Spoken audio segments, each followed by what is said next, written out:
Maka kalau ada pengajian tauhid, kalau ada pengajian fikih, kalau kita belum paham betul tentang tauhid, maka itu wajib. Kalau kita belum paham betul tentang fikih, maka itu wajib. Yang jauh tentang tauhid dan fikih wajib.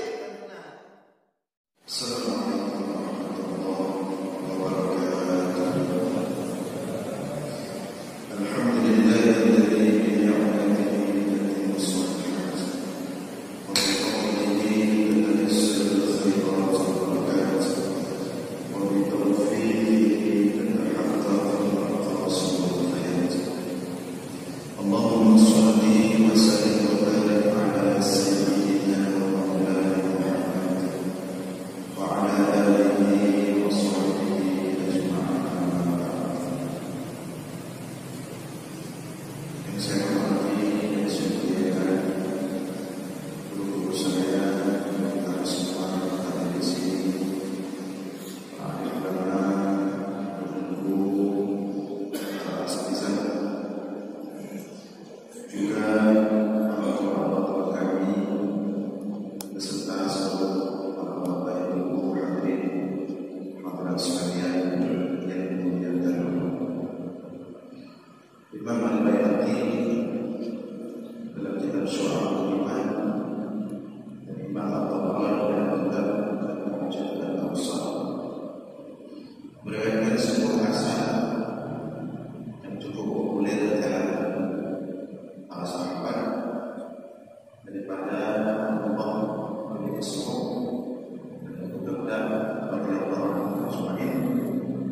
Asal itu berbunyi kun aliman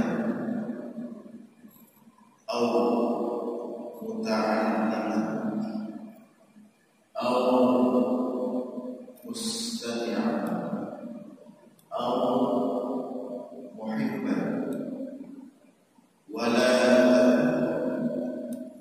khamisan at-tahqiq. Artinya jadilah orang yang alim, ulama. Jadilah kamu sebagai ulama. Kalau tidak mampu, maka jadilah sebagai penuntut ilmu muta'allim. Kalau tidak mampu, maka jadilah sebagai mustami'an, orang yang suka mendengar ilmu. Atau muhibban, kalau itu pun tidak mampu secara konsisten, maka jadilah pencinta ilmu. 4 posisi yang aman dalam Islam: ulama, muta'allim, penuntut ilmu, mustami', pendengar ilmu, muhib, orang yang suka atau mencintai ilmu. 4 posisi ini insyaallah siapapun yang berada pada tempat itu aman. Tapi selain 4 posisi ini fatahlahu, maka dia sedang berada di tempat yang tidak aman. Dia berada dalam keadaan celaka. Kalau kamu tidak berada di tempat ini, salah satunya fatahlahu, maka kamu dalam keadaan berbahaya. Maka kamu dalam keadaan celaka. Nah, 4 posisi ini menariknya berkaitan dengan ilmu. Maka orang Islam tidak boleh jauh daripada ilmu. Orang Islam harus dekat dengan ilmu. Orang Islam harus bersama ilmu. Allah katakan dalam Al-Quran, fa'lam annahu la ilaha illallah wastaghfir li dhanbika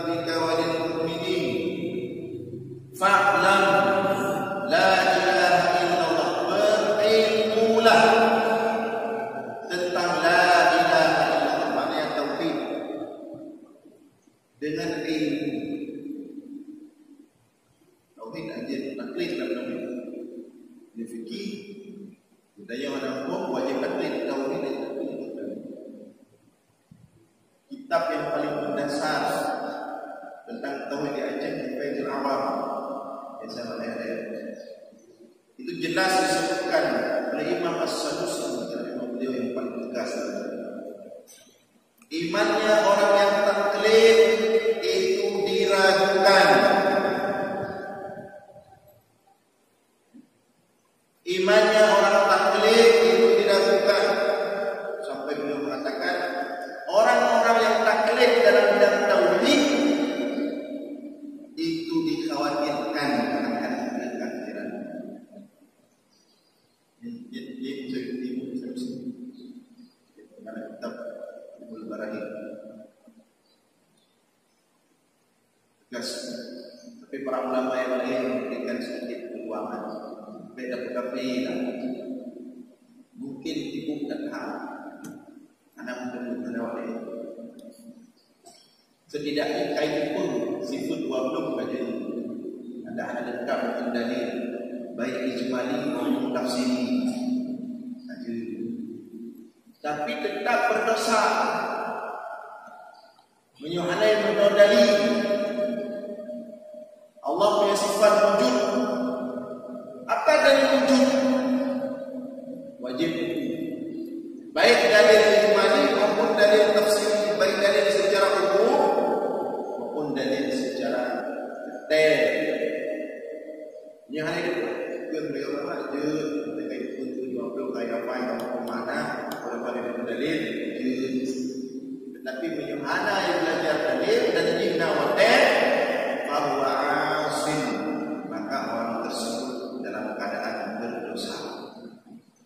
Maka tajak-tajak murahnya yang bertanya ilmu tauhid apa ya dosa kan.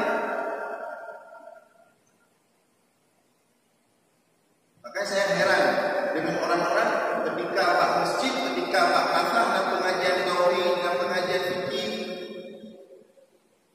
umumnya orang fikih sunnah jak tauhid jak fikih kan sunnah. Imam Al-Ghazali mengatakan dalam kitab Ihya Ulumuddin, ilmu yang wajib dipelajari itu ilmu al-hal. Apa itu ilmu al-hal? Ilmu al-hal itu ilmu yang menjadi sebuah kewajiban kepada kita, sebuah perbuatan kewajiban kepada kita, maka untuk dapat melakukan perbuatan yang wajib itu, ilmu tentang perbuatan itu wajib. Yang makna ilmu hal mayang wajib, maka ilmu tentang mayang wajib. Hukmul wasail tak hukmal maqasid. Hukum wasail mengambil hukum maqasid. Zakat wajib, maka ilmu tentang zakat wajib. Kata yang penting apa? Cara berlaku wajib tadi karena jatuh hukumnya wajib. Dan yang lainnya haji, puasa dan segala kewajiban-kewajiban, maka ilmu tentang yang wajib itu wajib. Bertauhid kepada Allah wajib mana? Sebentar apa? Maka kalau ada pengajian tauhid, kalau ada pengajian fikih, kalau kita belum paham betul tentang tauhid, itu wajib. Kalau kita belum paham betul tentang fikih, itu wajib. Yang jauh tentang tauhid dan fikih wajib benar. Dalam hukum yang sunnah bagi ulama, kamu pun tauhid dengannya, kamu pun fikih dengannya, kamu berkuasai cara ibadat, kamu rukun, tersyarat, terhayat, terhabarat. Bagi mereka sunnah, ya tidak ramai. Jadi ngulangnya sunnah bagi mereka. Sedangkan kita yang belum, ya kan contohnya. Tapi wajib itu namanya ilmu hal. Hari ini banyak orang yang tidak mengerti masalah ini. Kecuali pelajaran tentang hadis, itu boleh mengambil hukum sunat. Pelajaran tentang tafsir, itu boleh mengambil hukum sunat. Tapi berkaitan dengan kewajiban kita, mengambil hukum wajib. Yang penting kita pahami dan kita sampaikan kepada orang lain. Karena kalau dia punya kewajiban untuk belajar tauhid dengan benar, untuk belajar fikih sekedar cukup untuk dia beribadah, tapi dia tidak belajar, sepanjang itu dia berdosa. Dosanya lagi dikompeng. Dia ada yang hutang bayarmu. Makin kita tidak lakukan, maka makin berlipat ganda dosa. Nah, urut-urut dengan kedua dosa. Sebaliknya, kita urut dengan dua pahala.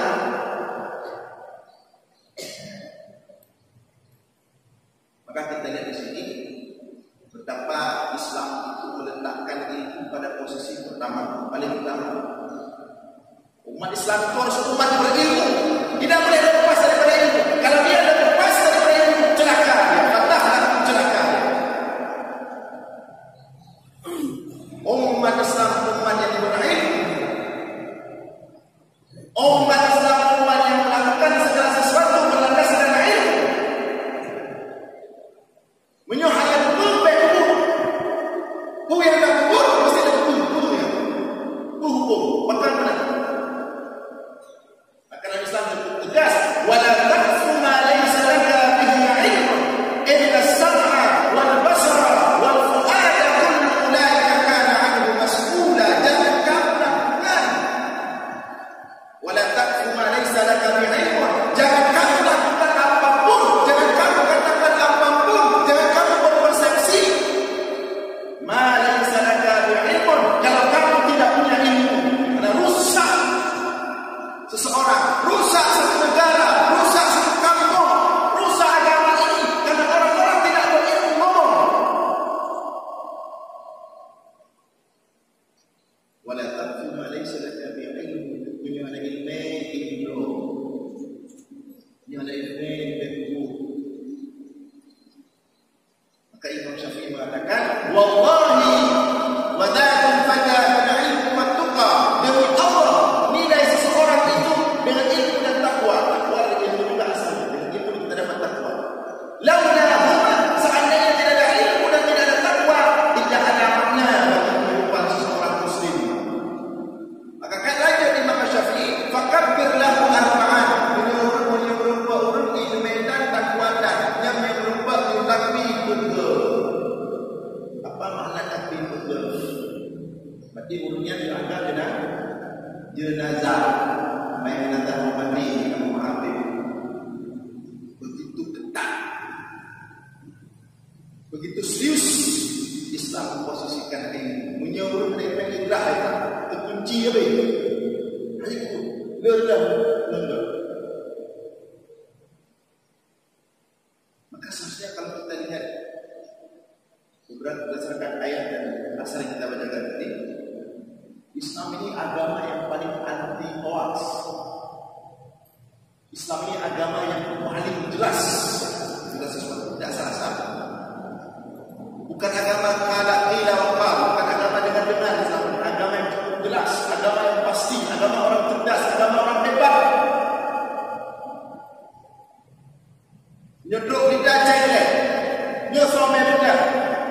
Betul Tuhan, cek lidahnya, cek faktanya. MK share. Oh berita betul. Setelah kita cek sesuai fakta, nyo berita cocok tak beredar di masyarakat? Oh tidak cocok, menimbulkan perpecahan, menimbulkan kegaduhan. Saya tak tahu. Jelas Islam. Tidak boleh sembarangan. Gagatu maju. Ya tadi orangnya pernah kamu ada ceplok. Kun aliman. Maka ini penting untuk kemudian kita sampaikan kepada generasi kita depan. Islam agama cerdas. Bukan main-main lah Islam. Kaji lagu-lagu agama Islam. Tapi hari ini itulah yang terjadi. Nah, kan jadilah kamu sebagai hamba. Siapa itu? Ini posisi pertama. Kenapa ulama mengambil posisi pertama? Karena dia mengganti para nabi. Kalau ulama para sahabat dia mengganti para rasul. Rujukan utama rasul mana dia? Model. Maka dia mendapati posisi pertama, sumber ilmu. Yang mana mau fasalu ahla dzikri in kuntum la ta'lamun. Kenal. Maka karena dia menempati posisi rasul, mengganti rasul, maka dia menempati posisi yang sangat penting dan strategis. Ini berapa? Maka definisi ulama itu sangat ketat sekali. Kalau kita lihat itu definisi ulama pada masa akademi, pada masa ulama salam, pada masa ulama mutakhiri itu sangat tidak sembarangan definisi ulama diberikan. Yang mulai agak sedikit bermain-main, mulai agak sedikit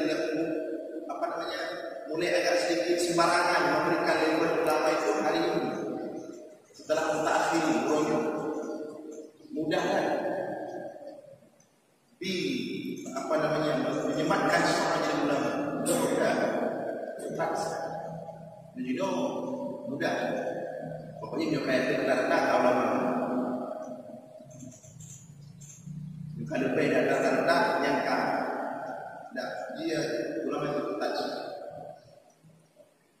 Di kalangan sahabat-sahabat semua, ulama itu yang pertama harus ahlul qiraah. Ahlul qiraah menguasai Al-Quran, baik secara hafalan maupun secara mafhum. Maka tidak sembarangan. Abdullah bin Abbas, Abdullah bin Mas'ud, Abdullah bin Umar, Umar bin Khattab, Utsman bin Affan, Abu Bakar, Ali. Namanya fuqaha as-sahabah, ahli ilmu di kalangan sahabat. Kemudian dia harus ahli hadis. Dan ahli hadis itu cukup detail. Karena sembarangan. Para sahabat itu kalau misalnya ini kebiasaan sahabat. Kalau mereka menginginkan sebuah hukum, mereka tanya kepada sahabat tentang siapa ada dengan hukum ini dari Rasulullah. Maka kalau ada dengan tunjuk tangan saya mendengarkan ada hadis dari Rasulullah begini. Para sahabat adalah cukup puas. Itu biasanya Umar bin Khattab. Tanya dia, soalnya yang ada di mana itu? Nanti soalnya yang ada di mana itu? Oh, tunjuk tangan yang boleh sana. Lur dari itu sih Muhammad. Yo tak ada masalah. Mungkin itu hadir. Bagus nyona hadis yang hadir. Nak belajar dulu sangat ketat. Kalau hari ini masih banyak. Kalau secara internasional. Nah, dari beberapa definisi yang kita lihat, walaupun di sana ada perbedaan pendapat, para ulama menyebutkan definisi ulama. Siapa mereka? Al-'arifuna bi syar'illah wal mutafaqqihuna fi ad-din. Al-'amiluna bi'ilmihim 'ala huda wa basirah. Alladzina yu'tal hikmata wa man yu'tal hikmata faqad utiya khairan katsira. Siapa yang pertama? Al-'arifuna bi syar'illah. Mereka yang punya ma'rifat. Ma'rifatnya yaitu ilmu. Punya ilmu pada umum, ma'rifat khusus. Mereka al-'arifuna bi syar'illah, yang memahami syariat Allah dengan detail, dengan dalam dan menyeluruh. Itu makna al-'arifuna bi syar'illah.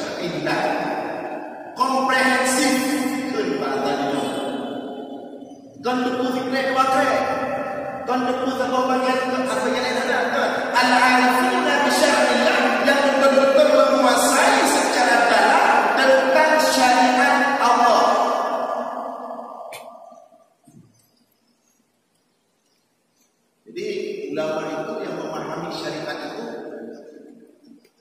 dia bahasa dia memahami apakah kerangka agama. Agama dan kerangka itu. Lagi misalnya ada kalau dalam ilmu ada namanya jurusan mekanik. Yang nyuruh cocok jurusan mekanik tidak mulai penuh kerangka mesin. Kerangka mesin. Dari mana sumber tenaga mesin? Dari pipe dan minyak oil proses, di bank pembuangan, di bank ada kerangka umumnya. Maka kalau orang sudah belajar kerangka umum tentang mesin, kerangka umum walaupun spesifik, maka dengan hukum tentang mesin, Allah tak setuju. Demikian juga maksud tadi al-anak dan syariat. Dia memahami kerangka agama Islam, dia memahami kerangka syariat dengan baik. Mana maqasid syariat, mana wasail, mana nas, mana natijah, mana hukum. Dia pahami kerangka itu dengan baik. Nyo yang ikut. Banyak orang paham agama, banyak orang dengar, banyak orang belajar, banyak orang ngomong bahkan berceramah, tapi tidak memahami kerangka ilmu agama dengan baik. Ilmu mana mau? Makanya apa? Ada yang bukan apa? Mana mau kaitan? Nyo kaitan. Ya. Jadi ulama itu dia paham kerangka. Maka ketika kita datang kepada mereka menanyakan persoalan agama, mereka boleh yang itu.